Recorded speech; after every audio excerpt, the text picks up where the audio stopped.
Top quality और consistent performance के लिए सिर्फ सिल्वर पंप्स। टॉप क्वालिटी और कंसिस्टेंट परफॉर्मेंस के लिए सिर्फ सिल्वर पंप्स, नाम याद रखना।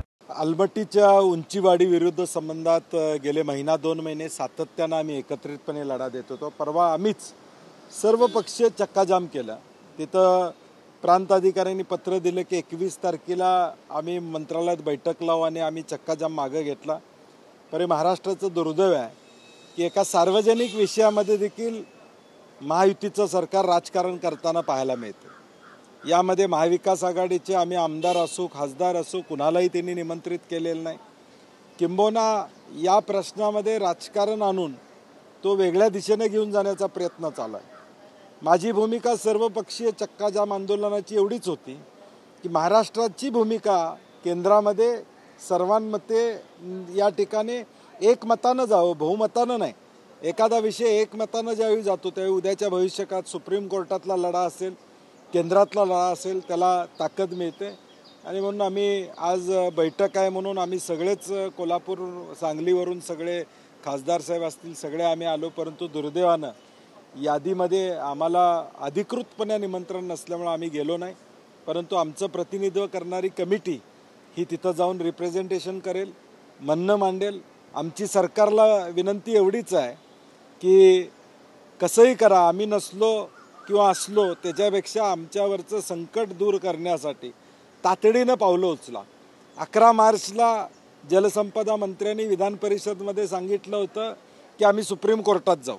आम्हाला गेलेत का नाही अजून माहीत नाही, त्याची उत्तरं आम्हाला मिळाली असते आम्ही बैठकीला जर आम्ही आलो असतो तर। परंतु या सगळ्याची उत्तरं कृपया सरकारनं द्यावी आणि कणखरपणे केंद्राकडे भूमिका मागावी एवढी अपेक्षा।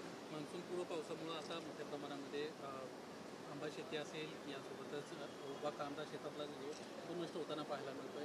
धान पिकाचं मोठं नुकसान झालेलं आहे। अजून काही प्रकारच्या त्या ठिकाणी पंचनामे करणार कृषी सहाय्यक आणि यांचा संप चालू आहे, ते कामावर नाही आहेत। अशा परिस्थितीमध्ये पंचनामे लवकर करावेत। सरकारला आमची विनंती आहे की बाकीची यंत्रणा ग्रामविकास खात्याचे वापरून ह्याचे पंचनामे करून ताबडतोब या शेतकऱ्यांना दिलासा द्यावा अशी आमची अपेक्षा आहे। सध्या पुण्यात एक मोठं प्रकरण गाजते। हगवणे कुटुंबीय आहेत, त्यांच्या वैष्णवी हगवणे नावाची एक महिला आहे, तिने आत्महत्या केली आहे। तिच्या कुटुंबाचं असं म्हणणं आहे की तिची हत्या झालेली आहे। अजित पवारांच्या पक्षाशी संबंधित ही फॅमिली आहे, मात्र कुठल्याही प्रकारे कारवाई होत नाही। 4 दिवस झालं नाही, मला वाटते पोलीस त्यामध्ये कारवाई करतील, कारण की शेवटी महाराष्ट्रातली कायदा आणि सुव्यवस्था व्यवस्थित ठेवणं हे महायुतीचं काम आहे, त्यात पोलीस खात्याचंही काम आहे। त्यामुळे मला वाटते कारवाई होईल। थोडा विलंब झाला असं आजची परिस्थिती दिसत असली तरी मला विश्वास आहे की पोलीस यामध्ये सत्यता पडताळून योग्य ती कारवाई करतील। काल भुजबळांनी शपथविधी घेतलेला आहे आणि त्यानंतर अजित पवार हे धनंजय मुंडेंना देवेंद्र फडणवीसांकडे भेटीसाठी घेऊन गेले। काय वाटतं पुन्हा धनंजय मुंडेसाठी पुनर्वसनाच्या ज्या हालचाली त्या सुरू झाल्या की नाही? आता कोटा भरलेला आहे, मला वाटते राष्ट्रवादीचा मंत्रिपदाचा कोटा संपलेला आहे। त्यामुळं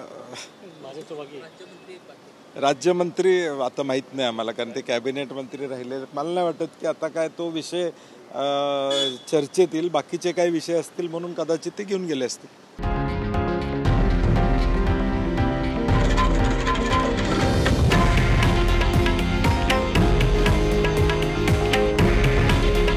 हे आहे देशातील नंबर 1 न्यूज नेटवर्क आणि आपण पाहत आहात TV9 मराठी। काळजी तुमची, हित महाराष्ट्राचं।